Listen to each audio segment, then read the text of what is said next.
I think this is going to be a big offseason for the Miami Heat. The question is going to be how big?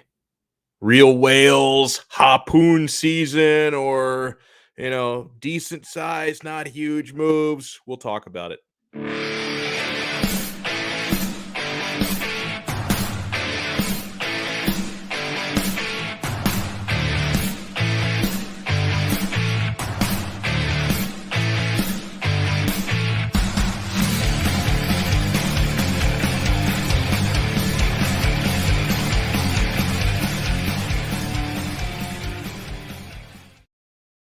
Oh, it is. It is a Monday episode of Donno Daily here on the 5 Reasons Sports Network. I am Alex Donno with you for the next, 45 minutes or so. I'm happy to be back. I was out of town last week. I did drop a few Locked On Kane shows last week because I could record those like in the middle of the night. Wasn't able to do Donno Daily last week, but some of you seem happy that I'm back. Others maybe not so much. Hello to our guy, David. Donno is back mushing the Heat one show at a time. If that's true, if the mush still works, and I think the mush probably still works, then the Heat are in big trouble today because we're going to talk about what could be an eventful offseason to come. And it's already been an eventful offseason because I thought the Heat crushed it with their 27th overall draft pick last week. I haven't had a chance to talk about it yet. Brooklyn Rob says, wow, Mush is actually doing a show today. He must have settled on his new contract with Ethan, so he's not holding out any longer. We all suffered in your absence. Well, thank you for saying that you suffered in my absence. No, there's no new contract or anything like that. You mentioned though, Ethan will be joining me today in about 10 minutes. So at 2:40 p.m. And by the way, whether you're watching us live right now at 2:31 p.m. Year of our Lord 2022 on this 27th day of the month of June, or if you're watching us via replay later on, you want to do us a solid. Do me a solid. Do every contributor across the 5 Reasons Sports Network a solid. Smash that like button on this video. The more likes we get, the more people will see it. And yeah, make sure you subscribe to our YouTube channel and spread the word, bros, because it's the offseason for just about everybody except Inter Miami. All right, they're still in season, but, well, Marlins. Like half of our teams are out of season, but I don't know, man. I haven't really taken Major League Baseball seriously enough since Jeffrey Loria just, ruined my life with all those moves that he made while he owned the Marlins. But yeah, I mean, no more basketball for a couple of months here. No more hockey for a few months. We're still a few months away from football season, college and pro. I don't know if I'm in the minority on this, though. I enjoy off-season build-up almost as much as I enjoy the actual games. I know I'm not alone on that, right? Because I've seen it over the years, being on Twitter for like the last 13, 14 years. Some of the most engagement that I've ever seen on Heat Twitter is during the offseason when we're talking about what moves, what trades, what free agents are we signing. I mean, honestly, correct me if I'm wrong here on the timeline, guys, but didn't the term Heat Twitter, didn't that get coined during the summer of 2010? That's like when we all found each other. If some of you are like newer to Twitter, I wasn't there in 2010, I'm sorry. But for those of us who were there in 2010, like I feel like that was the summer that all the Heat fans found each other because they were tweeting about the big three. Is LeBron going to come? We're live tweeting the decision. And it's like, bros, like that was one of the most fun times to be on Twitter. All the Heat fans found each other. Heat Twitter was born, and we've been chucking it up and having laughs ever since, man. It's been, 12 years. I forget what year it is sometimes. And yeah, listen, I think Zach O'Malley agrees with you, correct, that 2010, summer of 2010 is when Heat Twitter was born. And honestly, I'm not going to say I enjoy, free agency quite as much as I enjoy the actual season, because that would be a ridiculous thing to say. But, man, I enjoy it almost as much. You see the Miami Hurricanes jerseys hanging behind me. The number 6 is a Santana Moss, vintage. The number 12, of course, a Jim Kelly throwback. I had the time of my life yesterday watching Jaden Rashada on live TV, the 4-star blue chip quarterback, put on the Miami Hurricanes hat and commit to Miami for the class of 2023. I live for that stuff Offseason commitments. I'm a big soccer fan, so I love the transfer windows. The European transfer window is always a good time. And NBA free agency is right up there. But before we talk about free agency, I went into the NBA draft. What was it, last Thursday night? Went into it, with very low expectations, late first round draft pick. Are the Heat even going to keep the pick? Are they going to keep the player that we draft? I hadn't done a whole lot of study on the NBA draft. It's why I bring people like Brady Hawk on the show every single week, because he actually, I don't study the NBA draft the way that I study the NFL draft or even college football recruiting. I'll just put it that way. But Pat Riley, he finds a way to get me pumped up all over again with this Nikola Jovic, not Jokic, Jovic draft choice at number 27 overall. And so I have to even wonder, how did an athletic phenomenon like Nikola Jovic even fall that far? I mean, 19-year-old, 6'11", versatile as hell, point forward essentially. Great new breed of big men in the NBA. I think he's got a ton of upside. And yeah, anytime you bring in somebody with a ton of upside, a young, lanky, tall, three-point shooting European, a lot of these guys come into the league very young, ton of upside. You trust this Miami Heat staff to develop them, right? I mean, you think about all the players that had success in Heat uniforms this past season. How many undrafted guys, right? How many former G Leaguers? I mean, do you think people like Max Strus and Caleb Martin and Gabe Vincent would have had the sort of success they had in Miami almost anywhere else? There's only a couple few NBA teams in the entire league that can actually develop and maximize limited talent, or at least limitedly scouted talent, the way that the Miami Heat do. Because first of all, Pat Riley, Ellisberg, and the staff, they do an excellent job identifying diamonds in the rough, right? Because they can see talent where others can't. They can see potential where others can't. And then Eric Spoelstra knows how to squeeze just every last drop of talent and potential out of these guys. So yeah, you take a guy like Nikola Jovic, who I think has a massively high ceiling, and you put him in this culture and this program, and I think this guy could end up really being something special. So I love that pick. And plus, the fact that he's Serbian, it gives me an opportunity to bring back, this style of accent. Yeah, I use it on the Goran Dragic, Slovenian. He no longer with Miami Heat, so I cannot use Slovenian accent so much anymore. But yeah, folks, in Serbia, they use a very similar accent to the one that they use in Slovenia. So I get to bust this out again with Nikola Jovic being a member of the Miami Heat. And yeah, we are going to talk about Kyrie and Durant. No Kyrie. And if you want Durant, you're going to have to give up a lot, including Bam. Not saying I would not do it. And Brooklyn Rob says Fox reporting Kyrie is seeking a sign and trade. I think Kyrie is going to the Lakers, he says. Obviously, that's a huge one to bring up. I know, because we've talked about Kyrie Irving on the show before, and I see the sort of just the split opinions that we get in the live chat. And by the way, if you're watching us here live on YouTube, make sure you take advantage of the live chat, right? You can talk to me. We'll read a lot of your messages. We'll send a lot of shout outs at the end of the show. Kyrie Irving is very polarized. You don't need me to tell you that, okay? If I look at Kyrie from a basketball standpoint, purely a basketball standpoint, and a talent standpoint, on paper, he's a perfect fit for what the Heat need and for what they're looking for. I mean, just think about it. If Kyrie were in a Heat uniform, and if he can just go a couple of years without all of his personal BS affecting his basketball. I know that's a big if.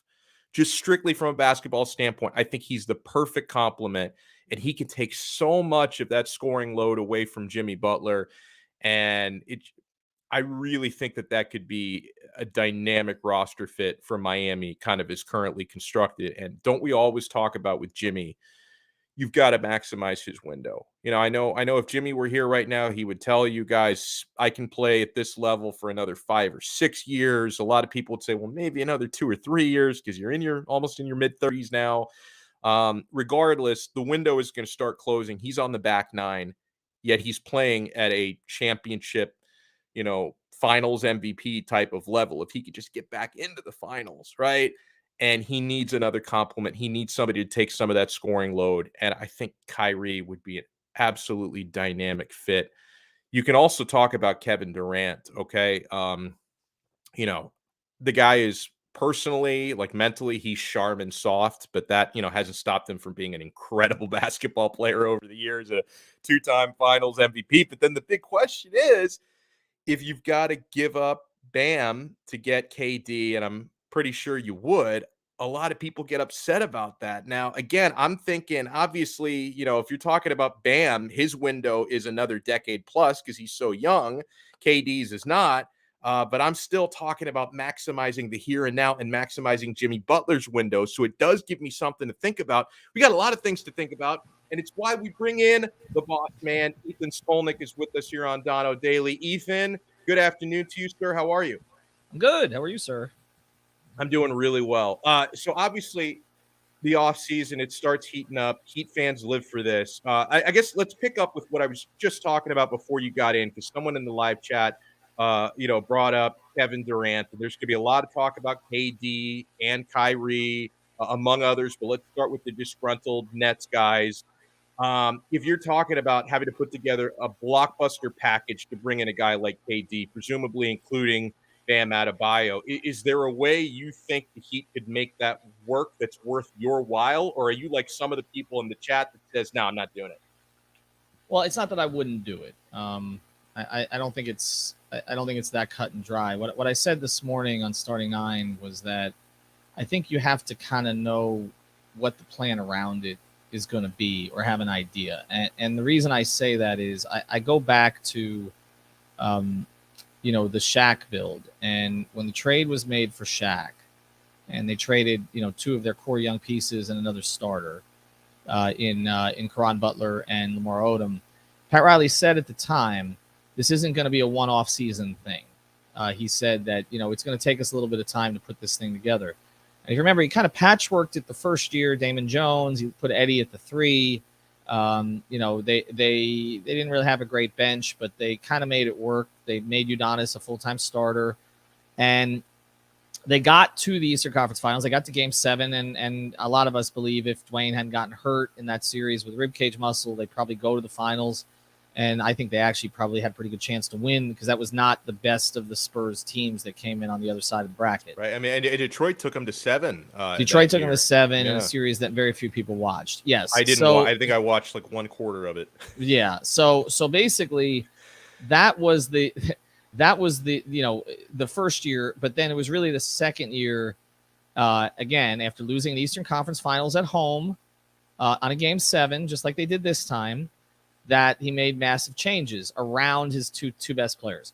The reason I'm bringing this up is because the window here is a little shorter. So, in other words, if you're going to go with Jimmy and KD and you're going to basically give up on the next several years of Bam, you have to know, like, you can put pieces together this offseason. I don't think it's – I mean, KD has had injuries also, more significant injuries than Jimmy's had. He's getting up there in age too, even though his game should age well.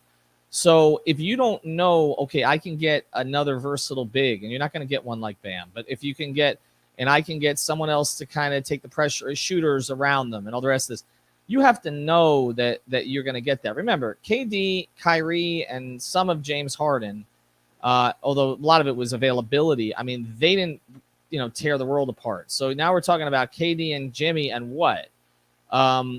Are you able? I mean, okay, Gabe Vincent becomes a starter. Maybe you're able to keep Strus, okay, but you probably I don't know that Tyler would be here. I don't know that So and again, Kyle's money potentially to make something work. Although I guess you don't have to if you trade Bam. But I guess looking and again, I don't know the Nets would want Kyle if they're totally gutting the thing. That's different than keeping Durant, but getting rid of or moving on from Kyrie. So I think there has to be, an understanding of kind of, okay, where are we going to go with this? Because if it's going to take you 2 years to build it, I don't know that Jimmy's still going to be in condition then to be able to carry it over the finish line with Kevin.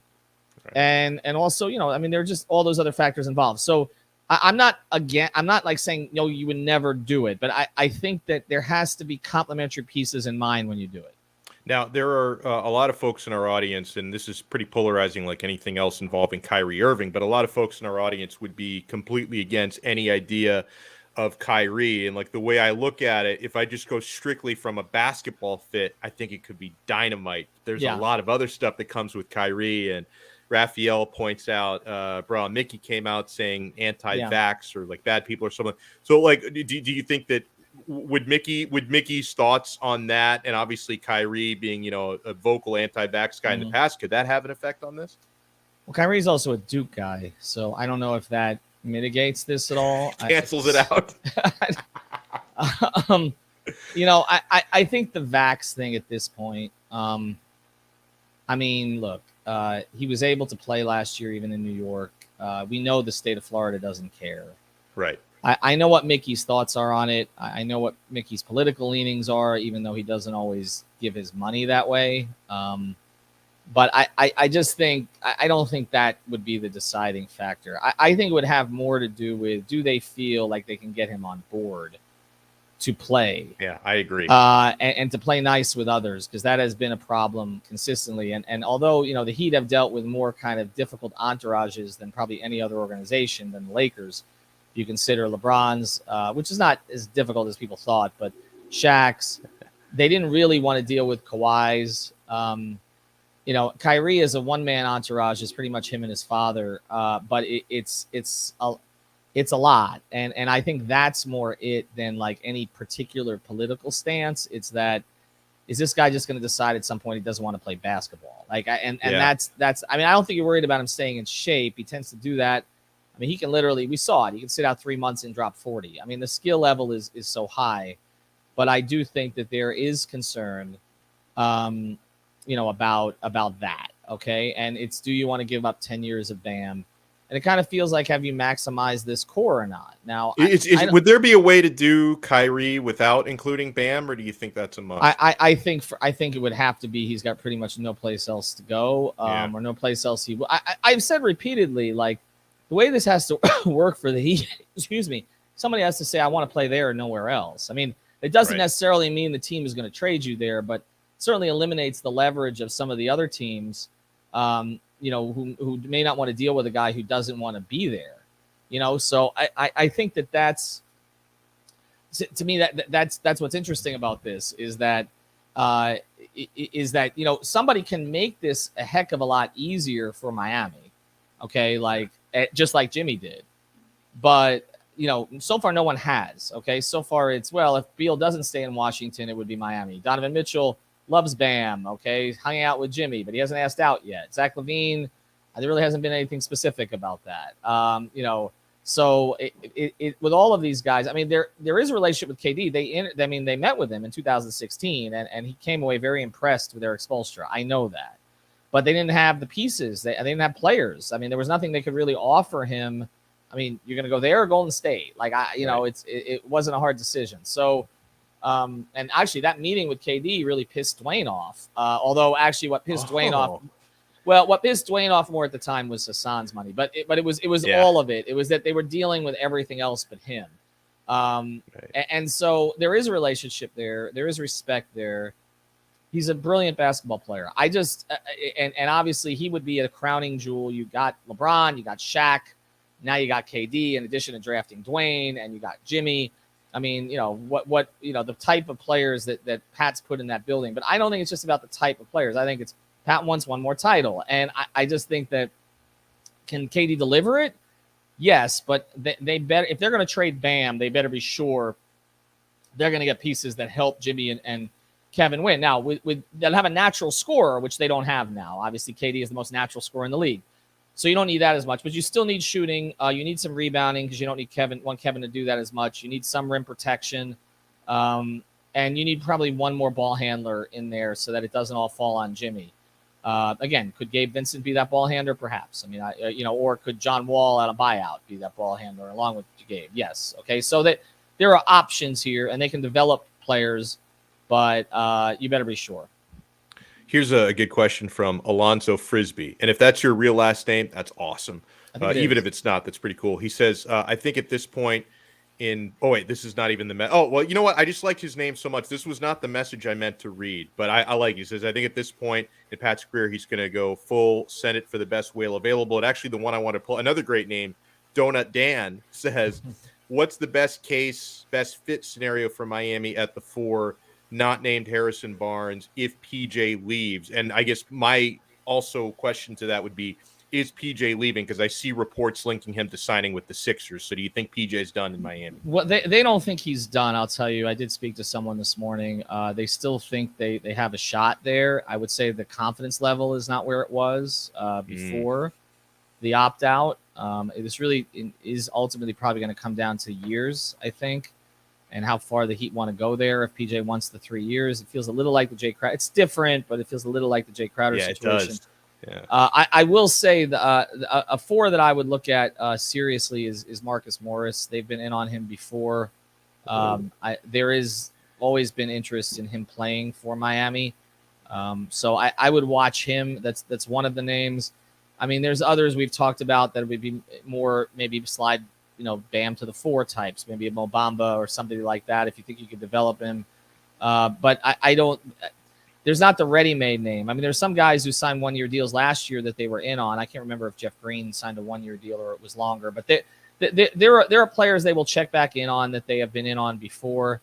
I don't know that the 4 is their biggest concern. I understand what PJ delivered for them, and they respect it. They want him back. I know that. Yeah. But I really think they feel their issue is more offensive creativity. I think that's if you look at even the draft pick, who I don't think will contribute this year necessarily, what they're looking for. Greg and I are going to handle this in an episode. We both kind of heard this now. Greg did first. They're looking more for offensive players that they can teach defense to instead of the other way around. It's typically been the other way around. Yeah, it has. Where they've this is a Heat defensive type player, and we'll teach him how to shoot. And they're good at that. But now I think they're looking a little bit more at the other side, that they need a little bit more variety, flexibility, versatility on offense. How much, because you brought up the draft pick, Nikola Jovic, how much work do you think he's going to need at the NBA level to be a contributor? Because I'm enamored with the upside, and I'm happy to have a Serbian so I can bring my accent back out. So I'm thrilled. But what do you think there? I mean, I like the pick because it's a high upside pick, and I think that's what you do at that point of the draft. I would caution Heat fans on this year. Somebody who just had that kind of growth spurt, like it takes a little bit of time to kind of adjust to that. Pau Gasol had a similar growth spurt from what I remember before he came over, and he was a different kind of player than this player. Very skilled, but he developed the back to the basket game. He was a very good post player. Pau Gasol, in my view, is probably a Hall of Famer. This guy's not Pau Gasol, but I just think that it takes a little bit of time. I don't necessarily think Heat fans should plan for him to be a rotation player this year. I know if he has an interesting summer league that all of a sudden the calls for that will go out, just like they did for Yurt. I mean, Yurt could be included in a trade. Yurt also, I think, has a potential role with this team this year if he can just learn how to be aware on defense. I think that's really the biggest issue. So, I mean, I like the pick because it's a little bit different. It feels more like an Eric Spoelstra pick than a Pat Riley pick this time. I liked it, but I wouldn't. This team's trying to win a championship right now. I mean, the number of players at that age with that level of experience who contribute to that, particularly in the front court, is very low. I wouldn't anticipate a whole lot this season. By the way, I got to refute this nonsense. Julian says, and by the way, he's talking to the other people in the chat. He says, and by the way, you guys are talking to no one pretty much. This is pre-recorded and said as live. It's simply not true. I mean, it's not. I mean, it's 2:53 p.m. now on Monday. Hi, Julian. This is what I did this morning. I mean, I did one at 9:10 in the morning. Supposed to start at 9. Man, he was a little late. That one is at this point is pre-recorded, although it was live at the time. This is live, I promise you. Yeah, I'll do it. I'll pick my nose. What do you want me to do? Yeah, just we'll pick our noses on command in unison, just to show Julian. That's fine. Just to show Julian that we're Julian's live. a regular texter, so we appreciate him. But no, this is absolutely live. I promise you. Yeah, I got no. I had to tell my anger daughter towards- to go to the playroom, so I'm telling you, it's live. Oh man. So I feel like I had something else I wanted to ask you, but I can't remember it now because Julian got me distracted. But let me ask you this on the way out. Bigger dumpster fire right now, the New York Knicks or the Brooklyn Nets? Well, nobody cares about the Nets. I mean, that's the real rub of all this, and why the whole thing with ESPN and their obsession with them was so stupid. Nobody in New York cares about the Nets. The Knicks they care about, but it's kind of like a melancholy. They care too much about the Knicks, if right? We're being honest. No, I mean, I think it's the Knicks. Although I do think the Knicks have the makings of getting off the mat, but I'm not. It's kind of difficult. But the Nets, honestly, if these guys leave the Nets, nobody's going to care about the Nets again. Like that franchise. I mean, I like the lighting in there, and you got Jay-Z and everything, but nobody cares about the Nets. I mean, the Knicks are still the franchise there, even though there's a lot of "Let's Go Heat" chants when the Heat are there. And again, there'll be an obsession about them. But as soon as if Kyrie and Durant are gone, like you're not going to see ESPN paying any attention to the Nets. They'll still pay attention to the Knicks. They won't pay any attention to the Nets. I love it. Ethan Skolnick does an awesome job. You can hear him and see him all over the 5 Reasons Sports Network, starting 9, video and audio, of course, 5 on the floor. It's the only Heat podcast you really need in your life. It's an absolute staple. You guys do a fantastic job. Ethan, thank you so much for stopping by. We'll talk to you later. Thank you, Alex. Good stuff as always. Do people really think that we tape this and that we like pop it up later and deceive you into thinking that it's live? Oh man, I love it. I haven't said, Julian, are you still in here? Show yourself. Do your walk of shame now that you know we're actually live and we're not pre-taping and putting it up. And guys, I want to welcome, and I'm really excited about this because I started using this platform last week, our new betting partner here on Dono Daily. They've been with 5 Reasons for, I think, at least a couple of months. We want to welcome them to this show, Better Edge. I'm really excited about Better Edge, guys, because something that you're going to really enjoy if you're big into the sports betting space, you're going to enjoy a couple things about Better Edge. Number one, you don't have any of the weird red tape that you have with the offshores. This is not offshore. It's completely legal. Like there's none of that. Like it's kind of legal, but it's sort of not. No, Better Edge is completely legal, and you don't have to pay fees on your bets. They're not owned by a casino. They're not taking juice, right? So it's like, hey, if I think the Marlins are going to win tonight, and I bet the Marlins plus a run and a half at minus 120, they're getting that juice there, the 20% juice. No, you don't have that at Better Edge. And the other thing that's so unique about Better Edge, and I encourage you guys to sign up and enjoy, we actually have our own link here where you can get a $20 referral bonus if you sign up at betteredge.com/5 reasons, the number 5 reasons, betteredge.com/5 reasons. What makes Better Edge so unique is it's peer-to-peer. It's combining a social platform with a betting platform where if you think a certain line, like let's say the Marlins are, plus 1.5, but you want to get the Marlins at plus 2.5, you can get it because you'll find someone else on the other side of that bet. And it's a social thing. It's really interesting. It's really revolutionary. And yeah, for the texter asking this, Van Lee, can you use Better Edge in Florida? Absolutely, you can use it in Florida. And you can sign up with our special link, betteredge.com/5 reasons. That's the number 5 reasons. And take advantage of this great offer, guys. They're going to give you a $20 referral bonus right when you sign up. And they're really changing the game again, because I know that something, we've used a lot of the offshores in the past, but, something that rubs a lot of people the wrong way is some of the difficulties you have in depositing, and sometimes you have difficulties making withdrawals, and people don't want to do it if it's like a gray area and it's not completely legal. Better Edge is completely legal because it's peer-to-peer, so it's really cool. Check it out, and let's start playing together. I'm gonna see if I can set up a group, and we'll start having a lot of fun with this. Who did I mush today, David? Did I mush the Heat? Another successful mushing show. I don't know who I mushed today, but yeah, check them out at Better Edge. And also, you guys know we have the official daily fantasy provider, the official fantasy sports provider at 5 Reasons Sports, and that is Prize Picks. Prize Picks, guys, it's so simple. You make your selections, takes under 60 seconds. You select 2, 3, or 4 players, predict if they're going to go over or under their fantasy projections, and you win real money. Win 10 times your money for getting 4 predictions correct. We've got a code for this one, guys, where you can get a bonus. You can double your first deposit up to $100 when you use our code 5. That's FIVE. Spell it out at prizepicks.com or the PrizePicks mobile app. It's very easy to download. It's very easy to make your selections, win real money. This is another one fully legal, by the way. If anyone's wondering, can I use this? Yeah, you can use betteredge.com and you can use prizepicks.com. Completely legal in the state of Florida. And yeah, enjoy. Prize Picks truly is daily fantasy simplified. David says, Dono sounds like one of those medical commercials advertising healing stuff. Yeah, because David, when I actually win bets, that's like healing for me. I know that I mush a lot of things and I lose some bets from time to time, but that's my version of medicine. I haven't been to the doctor in a couple of years. I'm actually going to the doctor on Thursday, so he'll tell me what's going on. But for me, the real healing comes from winning sports bets. So thank you so much. Thank you to I don't know if he's a possibility or not, by the way, but thank you to Charzay for tuning in. Van, thanks again. And yeah, for anyone wondering, you can use Better Edge, BETTOR Edge. You can use it in Florida.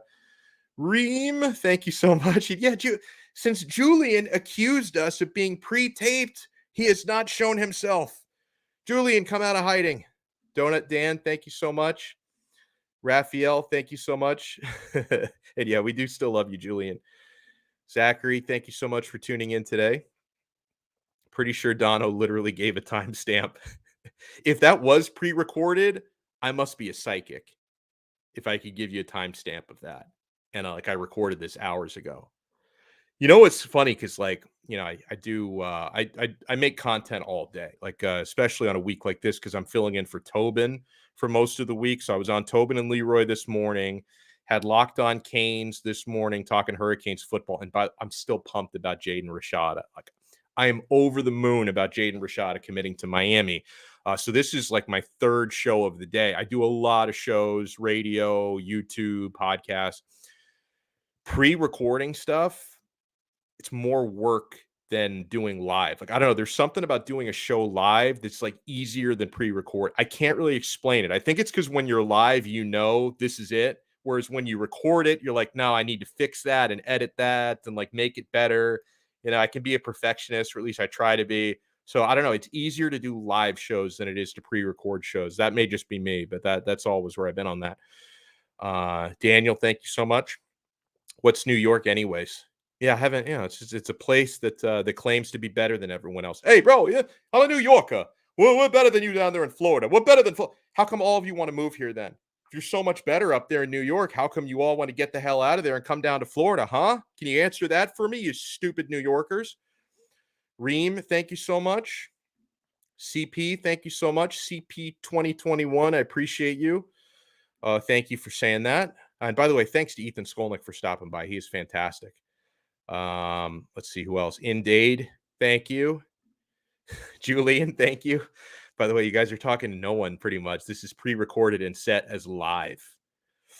What a deception on my part. What a terrible deception. Let's see. Another Ethan, not the one who joined us, but a sharper Ethan. Ethan Sharp, thank you so much. Barai was saying that Kyrie could have gotten with Lowry, could be gotten with Lowry picks. Yeah, I saw him say that. That's why I was asking Ethan if he could be gotten without Bam. Maybe adding one of Yurt or Max. If true, I'd absolutely do it, despite off-court stuff with Kyrie. Yeah, I agree. I don't know what else to say except I agree. There's obviously off-court questions with him because, like Ethan said it, Ethan Skolnick said it, he could just wake up at any morning and decide, I don't want to play basketball. But usually when he does that, he always comes back to basketball. He'll feel one day oh, I don't want to do this anymore. And then 3 days later, oh yeah, I'm an NBA player again. Just a weirdo. Alonzo, thank you so much for tuning in. Luis, thank you. He says, who cares what Mickey thinks? I mean, listen, I don't care, but when he owns the team and he's the one cutting checks to players, I have to wonder if that might be a factor. If he has such a, big time life or political disagreement with a certain player, if that might make him decide not to cut the check. That's the only reason why I bring it up. Like, I don't care. Honestly, Mickey Arison is not like a political role model to me. I don't necessarily have to pattern my opinions with what he thinks about life and politics, but I think it matters when he's the one cutting the checks for players. That's why we bring it up. Raphael, thank you so much. David may have shouted him out already, but I'll shout him out again if I haven't. My guy, Brooklyn Rob. Always love when Brooklyn Rob is in. He always puts me in my place. He keeps me humble. He reminds me of how I mush everybody. Which I don't mind that he does that. Because if you can't laugh at yourself, then what's the point, right? People who take themselves too seriously are no fun. Like, do you have those people in your life that they get so mad when you make a joke about them? It's like, bro, I mean, we're here. If I can't have a sense of humor, what am I doing? I think that might be it. If I missed anybody in the shout outs, I apologize. Did not miss you on purpose. We try to shout out everybody we possibly can. And yeah, make sure you support Better Edge. Make sure you support Prize Picks. And we will talk to you guys again tomorrow. I think we'll do another 2:30 spot tomorrow. Oh, Marco. Ciao, Marco. Come stai? Thank you for hopping in. Want to make sure I got that shout out in there. All right, we will talk to you guys tomorrow, 2:30 p.m. on another episode of Donno Daily on the 5 Reasons Sports Network. See ya.